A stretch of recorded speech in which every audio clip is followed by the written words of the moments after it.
this is going to take a different spin than what we're accustomed to when we hear about the tree of good and evil.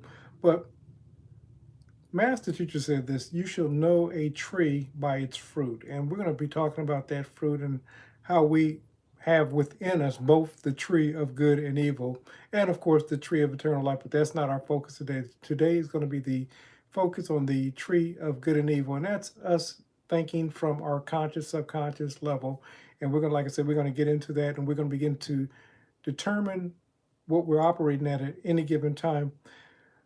It was said that in the midst of the garden, there was man and woman, and they were told that they could eat of any tree of the garden except the tree of good and evil, because of the day that they ate of that, they would die. And of course, then the serpent came along and said, "You shall not surely die, but God knows that in the day that you eat of that tree, you should be able to discern good from evil." And that's what we're going to be talking about. Now, the wonderful thing about this tree that most of us fail to recognize, first, let me say this. We get so caught up into what's written on the page. This is allegory. So when we're talking about the tree of good and evil, this is parable, this is allegory, this is at a metaphysical level. This is how this applies to your life. It's a psychological drama. I like to say that from Genesis to Revelation, no matter what your belief system is, this is your story. This is your story written in allegory. And so what we're going to do is talk about the allegory of the tree of good and evil and how it applies to you today. But understand this, and I'll go into this in detail. When we're talking about the tree of good and evil, you as an individual discern. It says that the serpent said that in the day that you eat of the tree, thank you, in the day that you eat of this tree, that you should be able to discern. So the discern is on the individual, and this is what we're going to talk about today. Like I said, this is a psychological drama, and it applies to your life, your thinking. This is really going into when we're looking at the conversation between the man, the woman, the serpent, God, this is you. And this is what's happening inside of you. This is a dialogue taking place within you. And we're going to discuss this today. So first and foremost, when we're talking about this, I'm going to be, like I try to use each week, I'm going to be using the acrostic this week. And the acrostic is discern. So when we're talking about and again, at the end of the presentation, I'll update the notes and I'll update the acrostic, the notes and so forth pertaining to it. So you don't have to write anything down. You don't have to remember anything. You can come back and listen to it again because it's going to be a lot of fruit. We're talking about fruit when we're talking about the tree of good and evil. So there's going to be a lot of fruit. But you don't have to take any notes because, like I said, the notes will be placed inside the description. And like I said, you'll be able to go back and listen to this, using the notes and say, okay, this makes sense now. But that's the goal of the presentation. I want this stuff to make sense to you, how your mind works. We're always thinking. And as Mr. Lindell says, we're always thinking ahead of our evidence. If you understand how thought works and you begin to direct your own inner conversation, you're going to begin to create the life that you desire. And like I stated, often this right here called reality is nothing more than a hologram, but the hologram is a out picturing of what it is that we're thinking primarily. So again, let's go on and get into this. All the characters in the play are you, and it's you thinking from these different perspectives of these different characters. So let's go on and get into it. So first and foremost, good to have you, and I'm glad, hopefully, that whatever it was that you listened to, that it was beneficial to you. They were saying that they had just listened to Mr. Lindo and I recently, but let's go on and get started. So looking at your life, again, Genesis to Revelation, this is your story. We're speaking from a metaphysical allegory stand. So in the garden of good and evil, it says that there's fruit that's being born. So when you're looking at the fruit in your life, this is the outcome. Master Teacher said this, that you shall know a tree by its fruit. He wasn't talking about trees. He was talking about you. You could know what it is that you're thinking. Matter of fact, at one point he says, what's said in secret should be shouted on the housetop. He wasn't talking about somebody whispering something in secret and all that. He was talking about what you think in your mind is going to be outpictured in this thing called reality. So First and foremost, looking at your life, you got to detect the fruit. So this is the D in discern. Absolutely. Marcus was saying there are no secrets.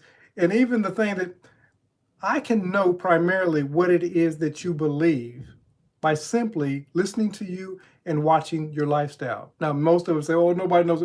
If they watch you long enough, we can say whatever it is, going back to what Marcus was saying, we can say whatever it is about what it is that we believe.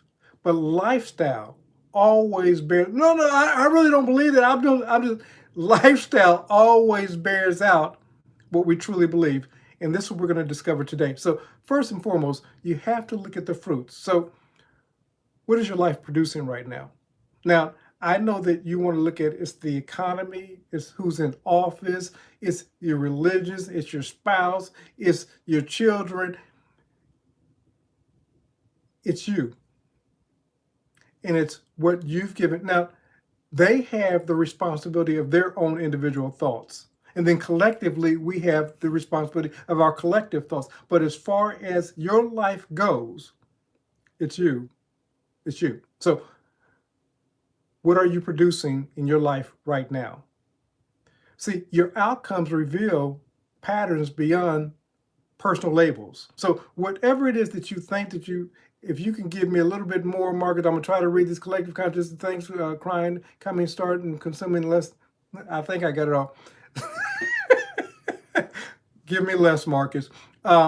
Basically, he's saying, we're looking, the thoughts that we think basically are compiled into, from our consciousness into what we call reality. So he's absolutely correct. And I paraphrase that, Marcus, if you want to say it differently, shorter, I'll try to get back to that. So what are your fruits?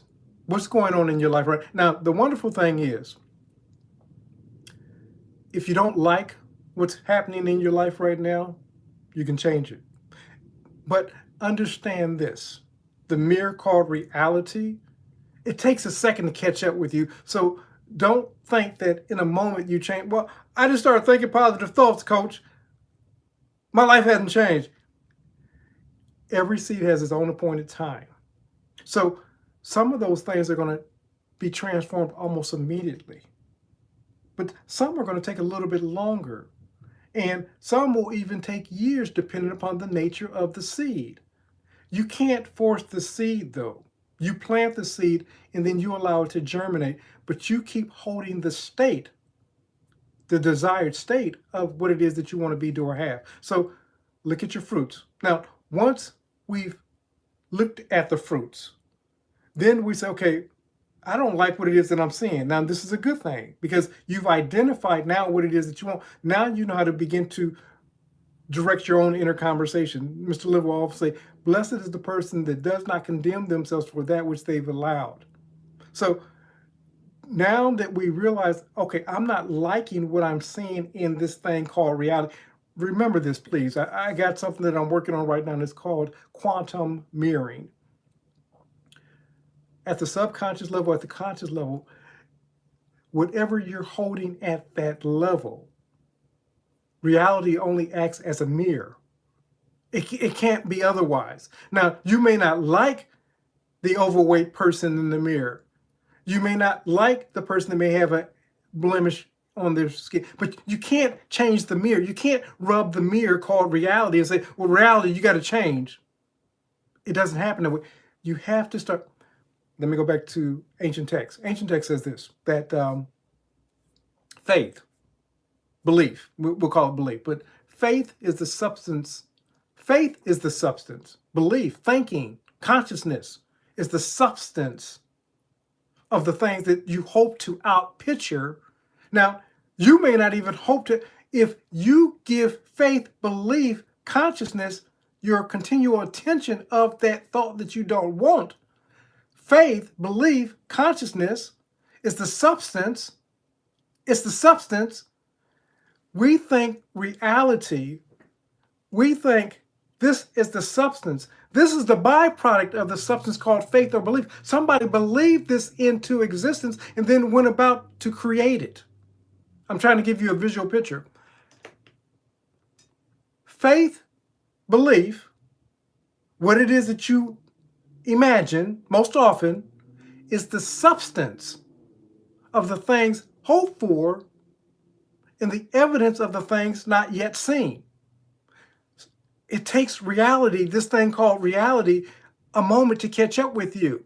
But you can look at the mirror of reality right now, what's going on in your present, and you can know what it is that you thought back then. Or up there. It works both ways. I know you haven't been told that, but it works both ways. I like to say that imagine your past, remember your future.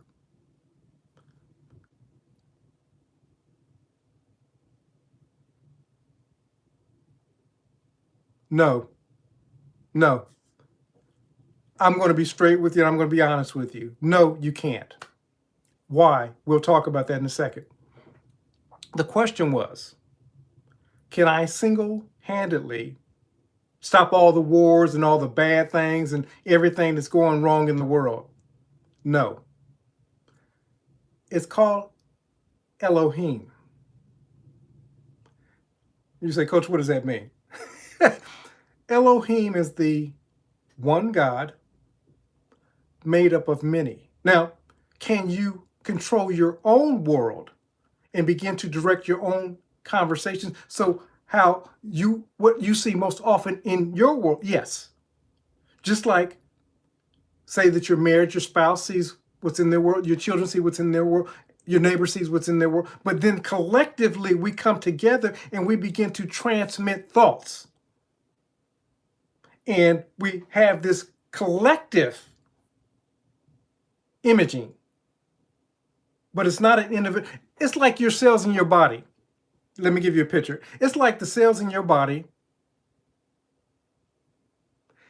It's not even possible, Marcus, not for one individual. Can one individual begin to impact change? Absolutely. But one individual, you're not God by yourself. I want to disband that illusion that I myself, one individual can sow the seed of transformation. Mahatma Gandhi broke away from 200 years of British control in India, but it started one seed, then collectively people brought into it.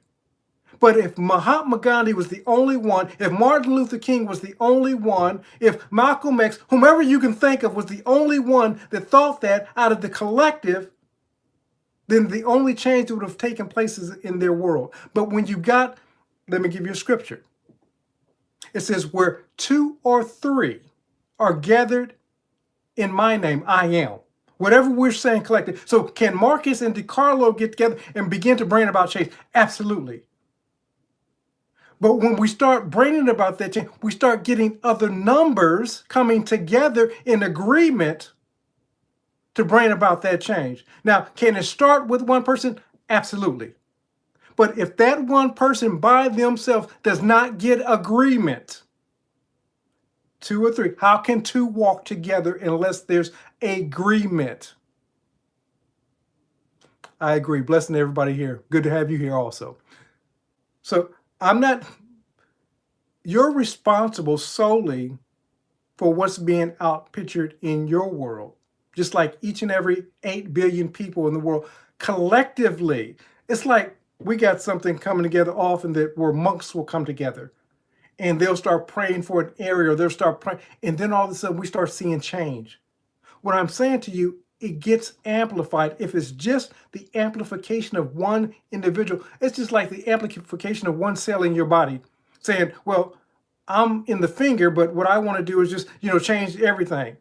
If you have what we call a rebellious cell, we call that cancer. So what I'm saying, I'm not trying to discourage you, but you got to get buy-in. Otherwise, the world that you're changing is your own. But when you get other creators, other gods joined together, I can't read that. It's too much. I'm sorry. You got to give me less. You got to give me less. When you got other creators coming together, and listen, I don't mean to be rude when I say I can't. They give me probably a fraction of a second to see what you pop up on the screen. And I try to read as much as I can in the fraction of that. I try to get the gist of what's being said. If you can give me a sentence, and if you want to follow up with another sentence, then I'll try to answer that. But if you give me a long paragraph or even 2 or 3 sentences, thank you. Both peace and war, absolutely. On our both, this is absolutely true. You got to remember what the Creator said. It says, I heal, I kill, I make alive, I do all these things. Now, we look at this entity outside of us and we say, oh, God's doing it as us, the individuals.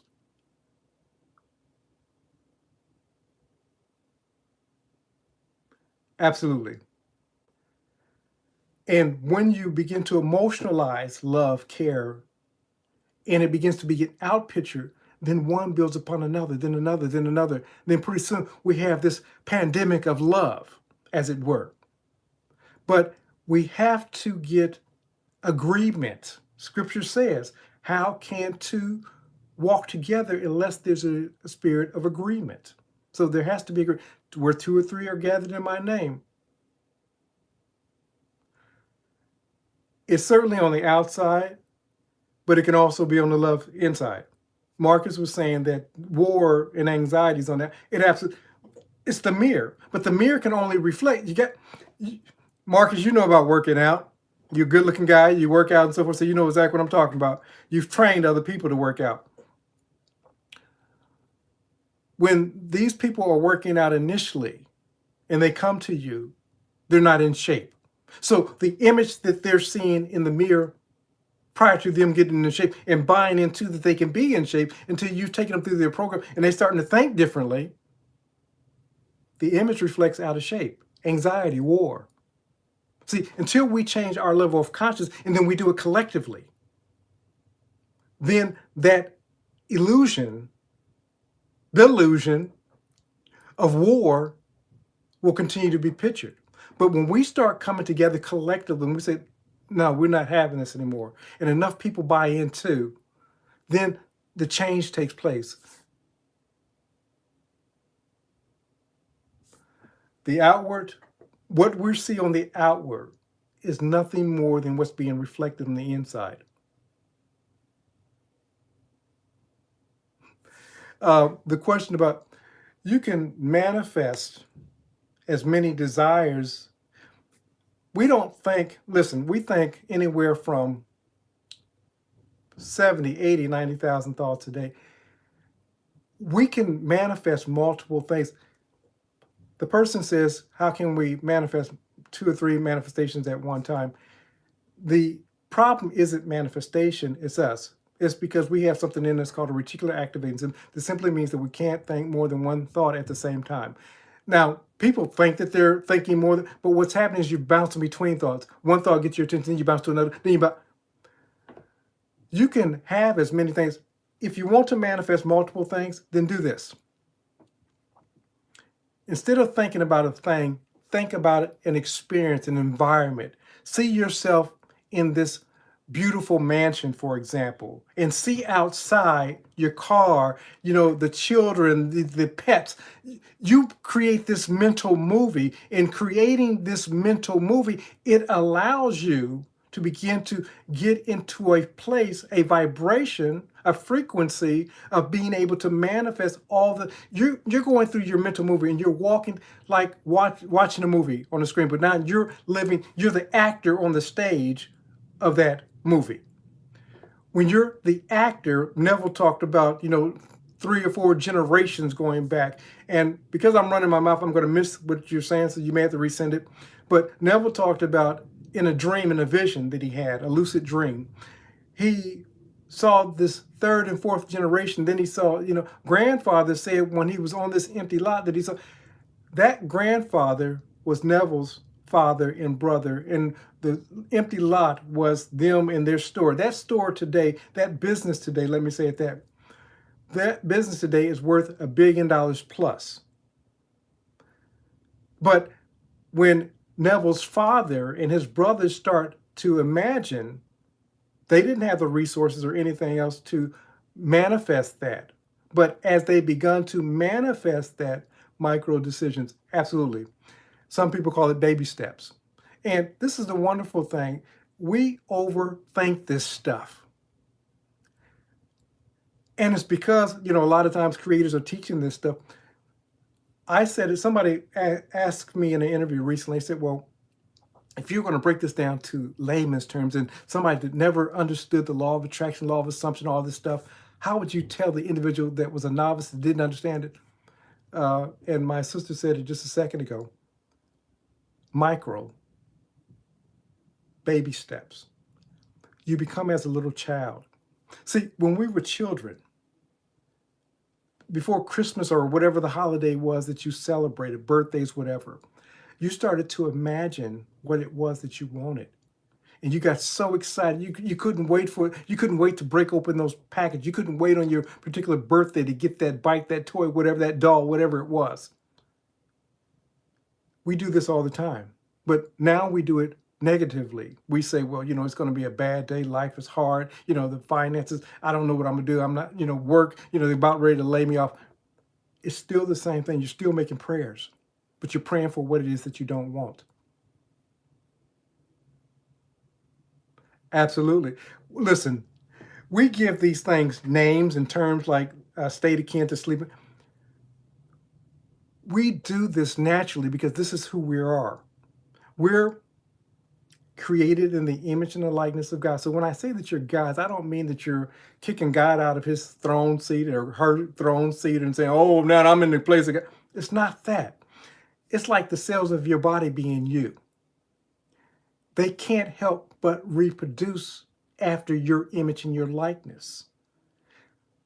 Call us droplets of water from the ocean, whatever. We're the byproducts of God. So, like God's, we do the state akin to sleep. We do imagination. Unfortunately, we're doing it for things that we don't want. So, the things that we don't want, because that's what we're given. Science has proven this. If you go and look at the MK control, government mind control is what it stands for, mind control. They were doing this back in the 70s and the 80s. They came to the conclusion that the thoughts that are pictured most often, Rockefeller understood this. Andrew Carnegie understood this. Bill Gates understands this. And this is why they keep pushing out thoughts about poison and everything else, because they understand that if we buy into it and we see that picture in our mind long enough, as opposed to the things that we do want to manifest in our lives, that's going to be the things that begin to outpicture itself onto the wall of this thing called reality. Whatever you're thinking here most often, this is not some make-believe stuff. This is not fantasy. This is how you've been created. This is why when you look at hieroglyphics, you know what I'm talking about, the images on the walls. When you're looking at these pictures of cavemen, and they weren't drawing beautiful artwork. What they were doing was drawing their success story. So they would see themselves making this big kill. They would see themselves, having this vegetation and the things that they wanted. They saw it on the wall of the cave of their imagination first, so that when they went out to hunt, reality only needed to catch up with what they already knew. You want to be successful in business. You want to be in a loving relationship. You want to be in better health. See it in your mind's eye first. You can't say, well, nothing ever works out for me, because, see, that's a request for nothing ever works out for me. You can't trust men and women. That's a request for more. You can't trust men and women. You understand what I'm saying? Diabetes runs in my family. That's a request for diabetes to run in my family. At the tomb of Lazarus, Master Teacher says, thank you, Father. Thank you, Father. He says, now, I'm praying for those who are around, but I know that you always hear me. Universe, God, source, infinite intelligence always hears you, but it hears you by way of your frequency. If you think that nothing, if you hold the frequency, you say, money comes to me easily, definitely, but you're holding the frequency, I don't believe this. Money's hard to come by. The prayer is, I don't believe this. Money's hard to come by. So you begin to output, you begin to imagine in your imagination, become like a little child, seeing yourself being, doing, and having, even though the evidence, faith, belief, consciousness is the substance of things hoped for and the evidence of things yet seen. It takes reality a second to catch up with you. Absolutely. wealth, abundance, prosperity, love, health, whatever within you. That's the divine in you seeking, desiring that. Okay, let's get, so detect the fruit, interpret the fruit. Now, so once you got the fruit, what's going on in my life? Okay, so now you say, okay, now we're talking about the tree of good and evil. Understand this. Some people come, I talk to coaching clients, they say, I just want everybody in the world to be happy. What you call happy and what 8 billion other people call happy is not the same thing. So your version, so let's say that we created your version of happy. You got to understand, if we create your version of happy for everybody in the world, there's going to be a whole bunch of people unhappy. It's true. Think about it. What you deem as happy, we assume, for example,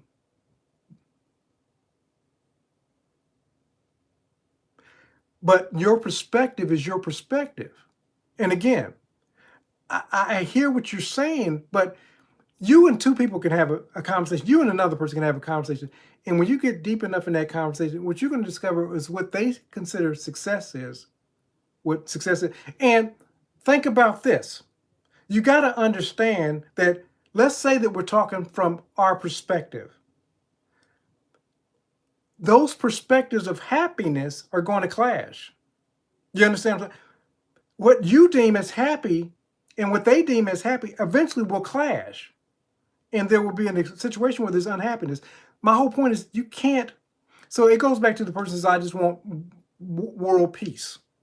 Without agreement, collective agreement, that's not going to happen, because each person, absolutely, you can't serve two masters, but each person, some people's happiness is operating from a place of war and other people having less than they have, and that's some people's happiness. So to say collectively that everybody's happiness is the same, that's delusional. That's egotistic, and we're all egotistic. We're all delusional. You start with happiness with yourself, but you got to understand what you say. Okay, me working out and having a six-pack ab and eating healthy, or me eating vegetarian. Somebody else says, well, I love eating meat. You understand? Everybody's definition of happy isn't the same. I'm not going to beat that horse. I just want you to think about when you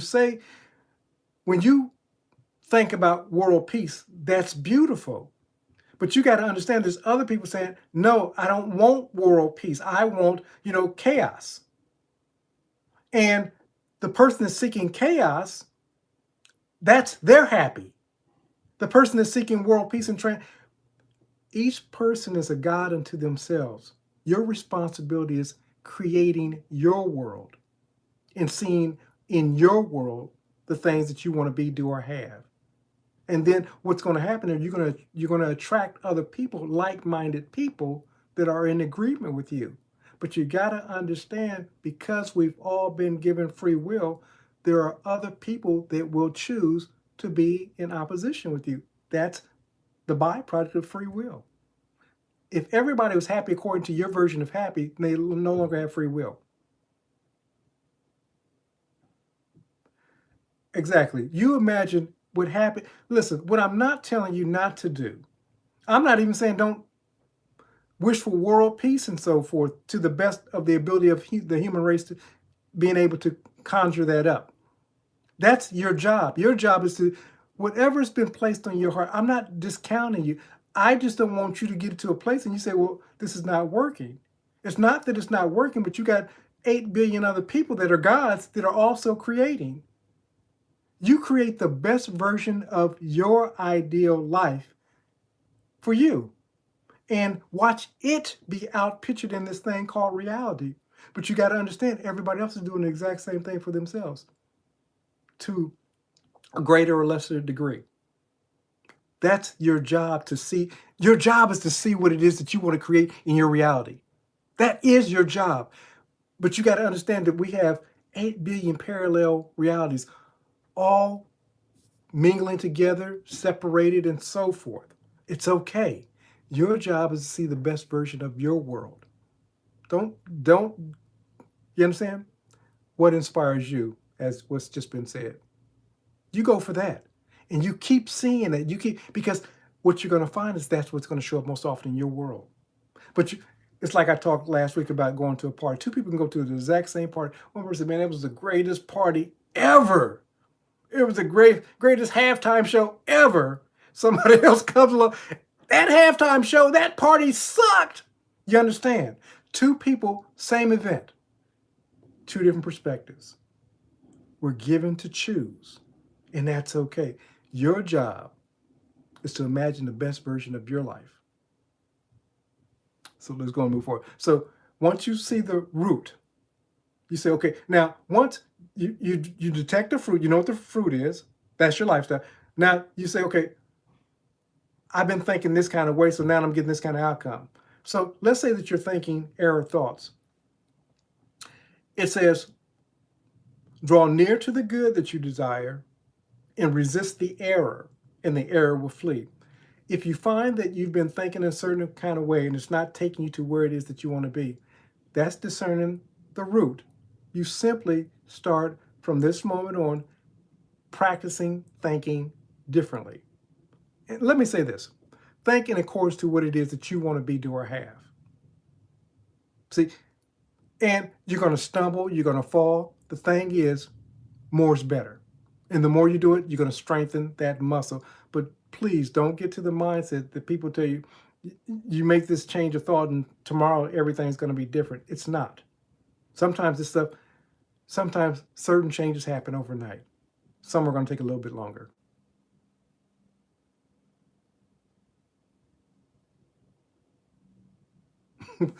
Talk about having parents turn on a nuclear siren. He says you trolled them. In saying that, what it is, you absolutely. You know, the thing is, thoughts have a way of catching up. I talked about it last week, and I'll just kind of mention it brief. A lot of times, some of the stuff that you're trying to manifest, or some of the things that are showing up in your life, are because of this person was talking about how they trolled their parents, you know, when they were kids, you know, to make certain things happen. Now, all of a sudden, they're seeing it all the time. Every thought has its own appointed time. Master teacher said this, that even the idle thoughts. So if you realize that there were some thoughts that you thought when the drones are there, so you can't give them play. Focus on what it is that you want to be, do, or have. And what you're going to do is see less of those drones because you're not giving your attention to them. So you'll be seeing the things that you want to manifest in your life and so forth. So focus on what it is that you want to. The importance of this whole lesson, when we're talking about the tree of good and evil, is simply this. You're the tree. And depending upon what you're giving your attention to, whether it be good, I like to say good is the good that one desires, you know, the gift of one's desire. And I like to say that evil is erroneous views and limitation. Again, the gift of one's desire, what is it you're giving your attention to, or erroneous views and limitation. So depending upon what it is that you're giving your attention to most often. Now, some of these things may have come back from years. I hadn't thought about this in years, and why is this showing up now? It just came up, you know. So erase, delete, replace. And we'll talk about that as we move forward. Don't make it scary. You got to understand, don't make it scary. Because see, making it scary just shows you more of what's scary. Realize that you can begin creating the life that you desire, no matter what's going on or without. It's not to say that things don't happen, but when you start shaping and taking responsibility of your thoughts, there was a gentleman by the name of Viktor Frankl, and he was in a concentration camp, German concentration camp, and he was in a cesspool. And he made that time in his cesspool his Eden, his Garden of Eden, because it allowed him to get away and to shut out the noise, and it was time that he can spend within his own thinking. They can do whatever they want out here, but the power that you have is within here. So no matter what's going on without here, you make a decision that no matter what's going on, I'm going to control here. I'm going to think about the reality that I want to create. Because what we don't realize is that there really are parallel universes taking place at one time. And the best time that we tend to see those, but we're often unconscious because we're asleep, worlds are taking place and they're lining up, and you're seeing, you think that what you've had is solely a dream. What you've entered into was another dimension. And I promise you that what you've experienced in that other dimension is happening in that other dimension that you wrote off as a dream. The question is, how do I change deep-rooted beliefs? I kind of said it earlier. You become as a child and you start imagining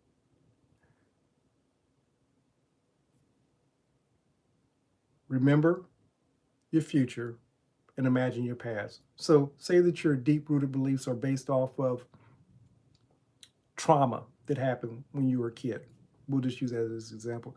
I've experienced trauma as a kid, so I'm speaking from experience. I can think about those events today, and as the master teacher said, I'm not going to be able to read that because I'm going to touch this point real quick. Master teacher says, the prince of this world has tested me, and he has nothing in me. When I think about the events that took place in my past, they have nothing on me. I see them solely as events because I've gone back and revisioned some things. I saw them differently. Now you say, well, that's just make believe, that's pretend. Your quantum mind, your subconscious mind, can't distinguish between that which is imagined and that which was experienced. This is why sometimes police in interviews, they can grill somebody so long that they can make them believe that even though they didn't participate in a certain event, that they can say, oh, or, a therapist can make a person create an event in their mind that never happened.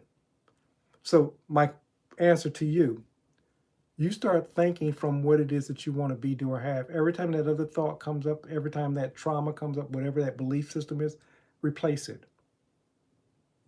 Erase it and replace it. Now, just because you erase it doesn't mean that it's totally going, it may sometimes rise up, but I want when it rises up in you that it has nothing on you, that the prince of this world has nothing on you. So you can think about that thought, but because you've replaced it and rewrote over it so many times with that new thought, that it has no power over you.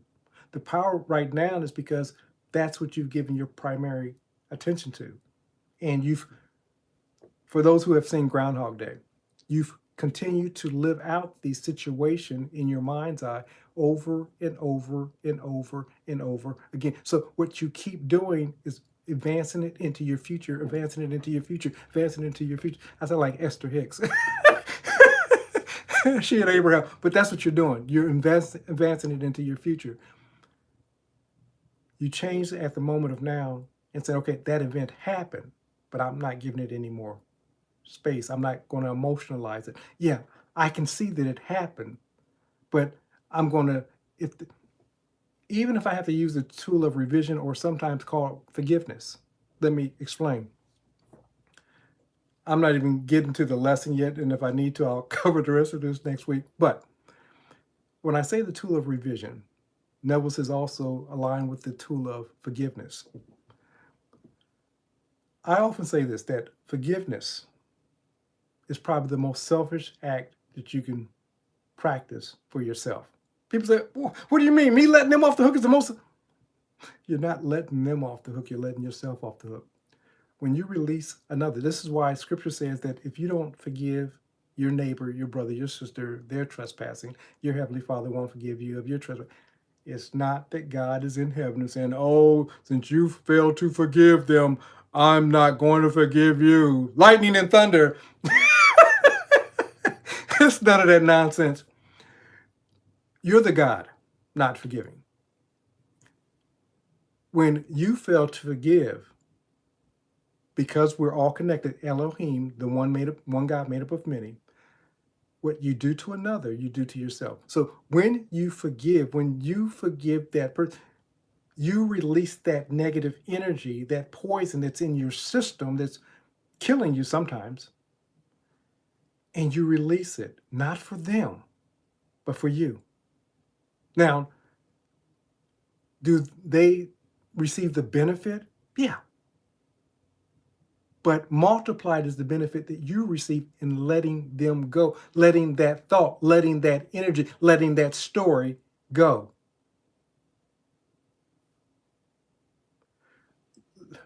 Don't get caught up on Epstein. See, Epstein, Hitler, whomever the name, call a president's name, whomever the name, it's not about them. I assure you that there's certain females that have dealt with that man that let him off the hook so that they can let themselves off the hook. As long as you keep replaying the story's subconscious mind, quantum mind, body, system, energy system, your vibrational system, you're holding that energy. So you're, in fact, in a prison. The forgiveness is not about the person. The forgiveness is not about my abuser. It's about me. It's about me being off the hook. They're just symbolism. Absolutely. Absolutely. Marcus was saying that PTSD and other ailments kill people from within. Much of the cancers, and I'm not a doctor, but you can do some research, is because of the energy that we hold most often. We can see a person that's relatively healthy. They run and they do all this, and yet all of a sudden we find out that they've been diagnosed with cancer because they've been holding a frequency or vibration for so long that it's caused ulcers and it's caused these other ailments within their body that they haven't released. This is why I tell you to release the poisons by way of the tool of revision or forgiveness. It's not about the other person, it's about you. Okay. Okay. So once fabulous Mel, how you doing? Good to see you, sister. Good to see you. Once you see the root and you say, okay, this is not taking me, Mr. Lindo often sat there and he says, is this thought taking me to where I want to go? When we're talking about the tree of good and evil, either it's taking you to where you want to go or it's taking you in the opposite direction. This is the tree. This is the tree. So if the thought that you're thinking is taking you where you want to go, you keep thinking more of those thoughts. If it's not taking you in look at the hand movement. If it's not taking you in the direction that you want to go, then you got to stop thinking those thoughts. But you got to nature abhors a vacuum. This is why I tell you that you can't think two opposing thoughts at the same time. Can you bounce between two thoughts? Absolutely. Because this is going to be somebody says, I can think 3 or 4 thoughts. What you're thinking, you're bouncing between 3 or 4 thoughts at the same time. But at no given time, because this is how your mind's been set up, that you're thinking the exact same time, hot and cold. I thought hot and I thought cold. I thought cold, I thought hot. But it never at one time did I think at the same time, stacked on the other, that you're thinking one or the other.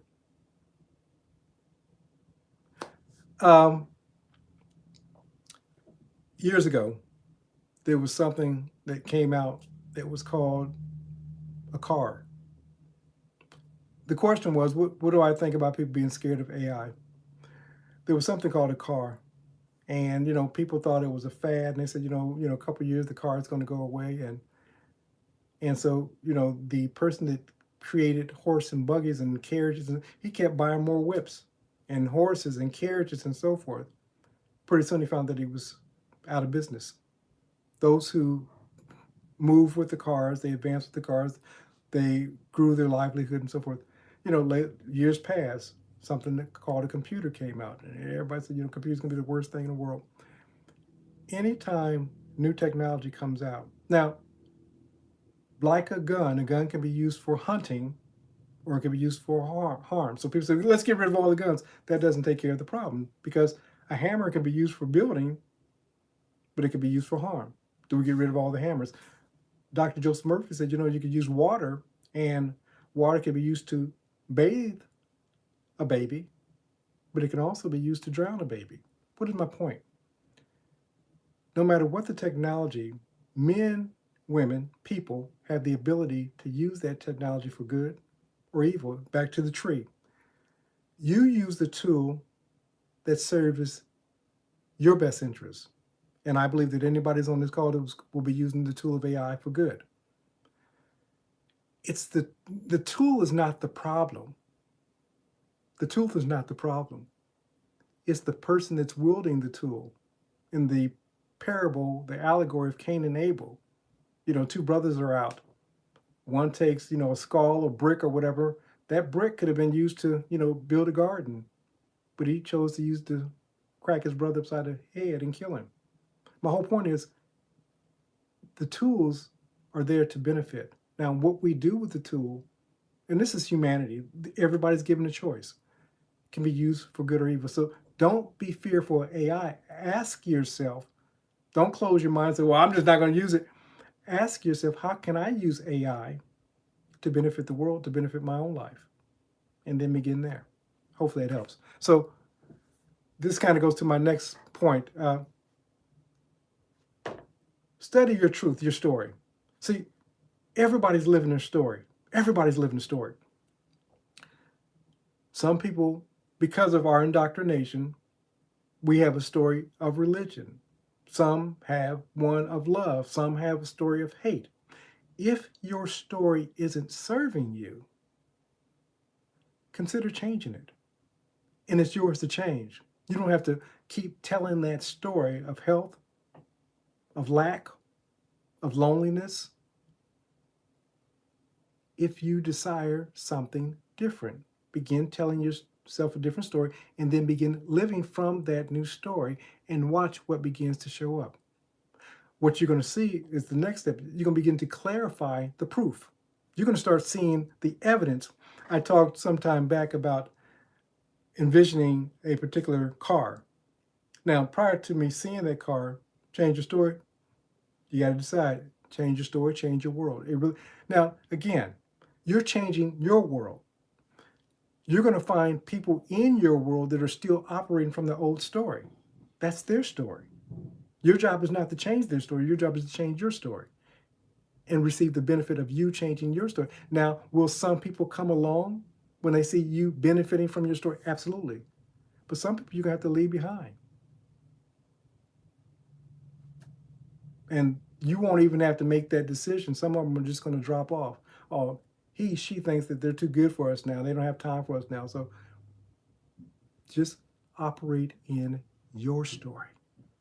Don't try to change the whole world. We get in and we just want to change the world. And we haven't even changed our own world. Change your story. Change your world. Then seek out who you can help. But Master, you said each day has enough cares of its own. Oh, absolutely.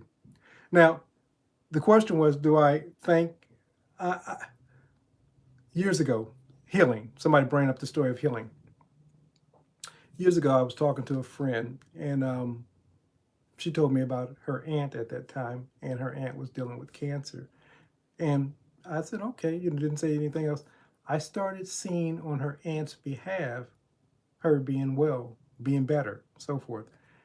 Now, I didn't know how that was going to look, but anyway, a couple weeks passed, and the person approached me. She says, had you been praying for my aunt? And I said, how would you know that? She said, because I noticed the difference. Now, was it my prayers or collective prayers? My job wasn't to worry about the how. My job was only to see her better. Now, you got to understand this, though. Sometimes you can see other people better, but they can't see it for themselves. Some people want to operate in their illness because their illness is their identity. So you can see better for them. Master teacher will often ask the question, do you want to be made whole? Because he had to get buy-in. Said that, now everybody says Jesus could do anything. It says that Jesus could not do many miracles in his own hometown because of their unbelief. You have to get the person's buy-in. Otherwise, it goes back to the dynamics of wishing everybody happy. I had an aunt, and we were talking. I knew she was dealing with cancer, and I tried to encourage her, and I also tried to give her some things about, thanking and so forth. She brought in to so much what the doctors said about her ailment that who was I? You understand? She couldn't buy into power of the mind and so forth and healing and so forth because the doctors had already decreed a thing and she brought into the decree of the doctor. So my whole point was I could see healing for her, but even if her body was being healed, she would override my healing by seeing sickness for herself. You can't override somebody else's will.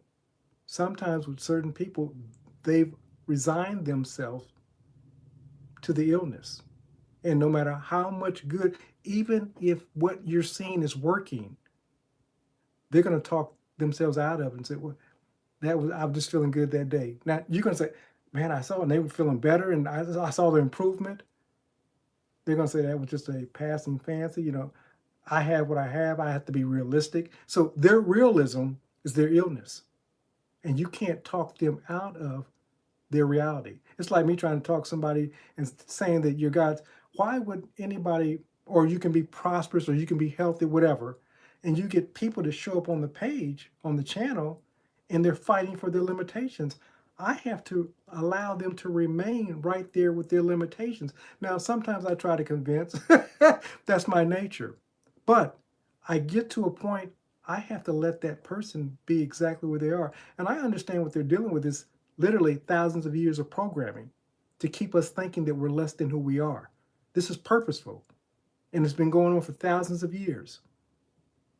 But most people don't realize that they're running somebody else's program.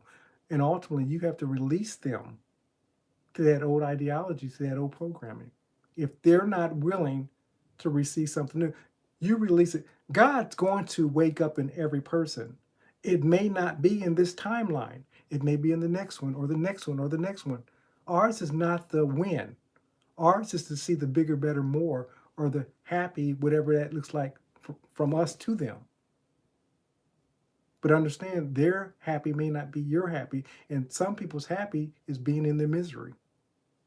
It's true. As hard as that is for many of us to believe. And some of us know people like that. And you're not going to talk them out of their misery. Okay, so begin to look for evidence of the proof. Evaluate the effects. Discern the fruit. If the fruit that you're experiencing, you can assume a thing and watch that thing begin to be manifest. But say that you're assuming something and it's not showing up. Then inquire, is there something that I'm holding at a deeper level that may be keeping me? Think about this. When you think about, let's say, manifesting money, loving relationship, better health, what's that initial feeling that shows up?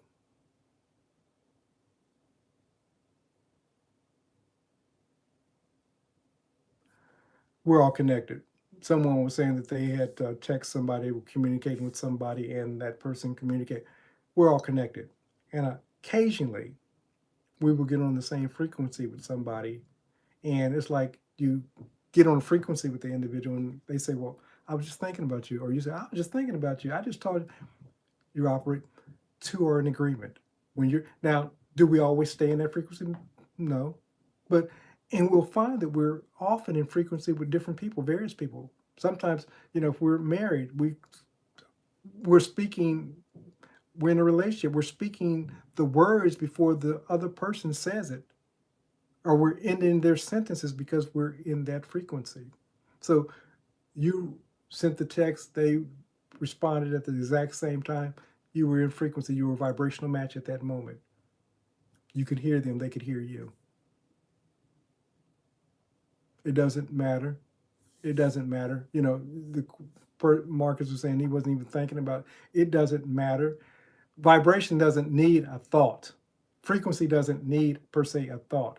Sometimes it's a feeling, sometimes it's just being open. You ever thought about something, you were trying to think about something and it just didn't come to you, but then you let it go, and all of a sudden, then you were flooded with this knowledge, this insight, because you got clear. Sometimes us being clear, it opens up the path for us to receive a lot more. So, okay. So once you look at the effects, if it's not giving you what it is that you want, then replace the error thought. Like I said earlier, nature abhors vacuum.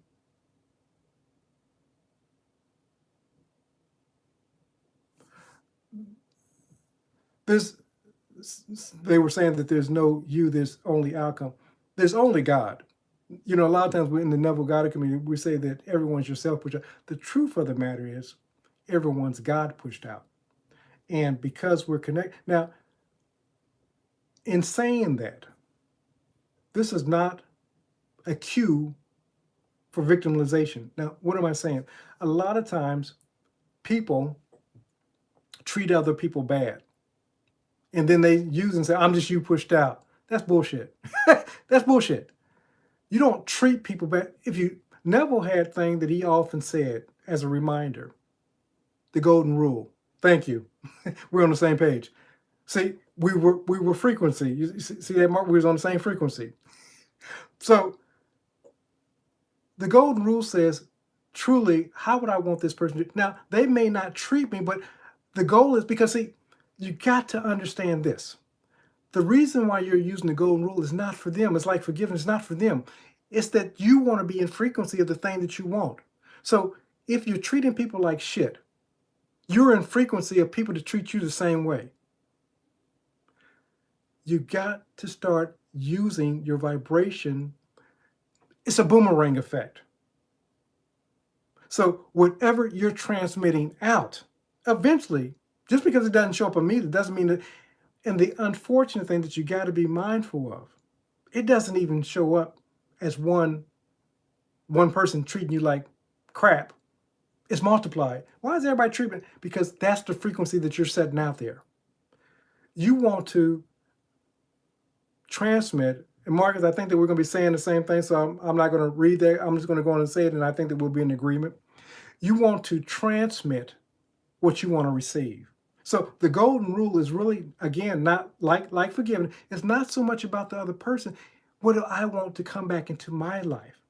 So even though this may not be the way they want to be treated, I'm going to treat them with love. Because see, that's what I want transmitted back into my life. I'm going to treat them with forgiveness because that's what I want to come back into my life. And it may not come back from the exact same person. Trust your heart. If your heart's been in a place, sometimes our hearts can be calloused over. And somebody said, trust your heart. Some people are trusting their hearts and they're hurting a lot of people. Trust your heart when it's coming from a place of love. See, love is who we are. You say, well, how can you say that? It says God is love. God is love. If we're God's, then we're love. So when we're operating from anything less than love, we call that missing the mark. Some would call that sin. As we begin, and what I like to say love is for me, is seeking the person's best interests. May not always be what I agree with their best. I just want whatever's best for them, or whatever they believe is best for them, their best interests. That's what I seek for them. You may have another definition. Don't get caught up in the words of the definition. My whole point is, if you're trusting your heart, trust your heart from a place of love. Because everybody that's trusting their heart isn't coming from a place of love. A lot of people are causing a great deal of harm trusting their heart, and it's not coming from a loving place. It's not coming from the benefit of the whole. They're not sending out golden rule, as it were. How would I want this person to treat me? They're doing the exact opposite. They're treating people not the way that they want to be treated.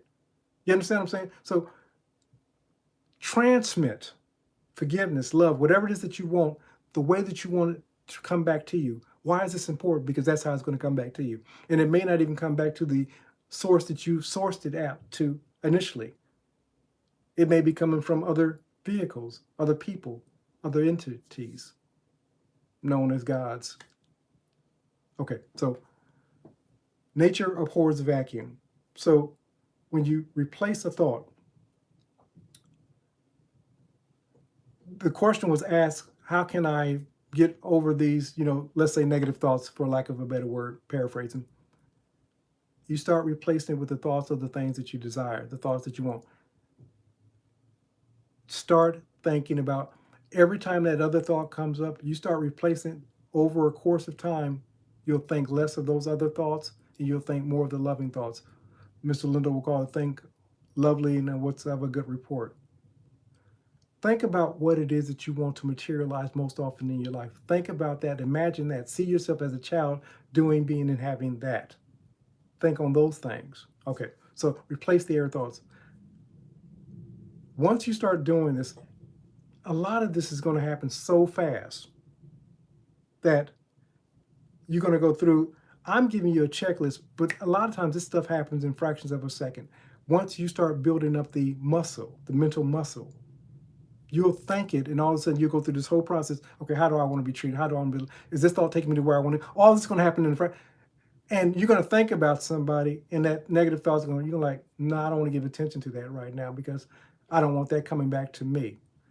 In a quick second, all of a sudden, you're going to be thinking on what it is that you want to be doing, and you're going to start, as was stated earlier, you're going to be taking these baby little incremental micro steps, and all of a sudden, you're going to start seeing life change, and you're going to wonder, how I didn't even do anything big. I just started making these small marginal changes, and look at my life today.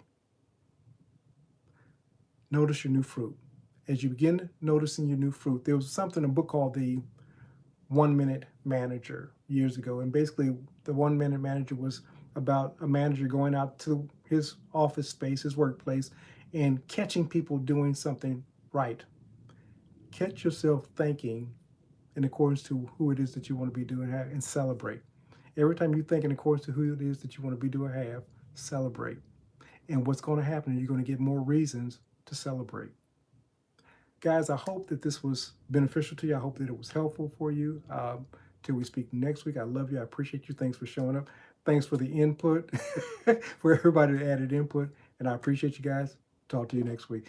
All the notes will be in the give me a moment couple hours. I'm going to go downstairs, grab something to eat. Once that's done, I'll update the notes and so forth. So you'll have the notes of the talk.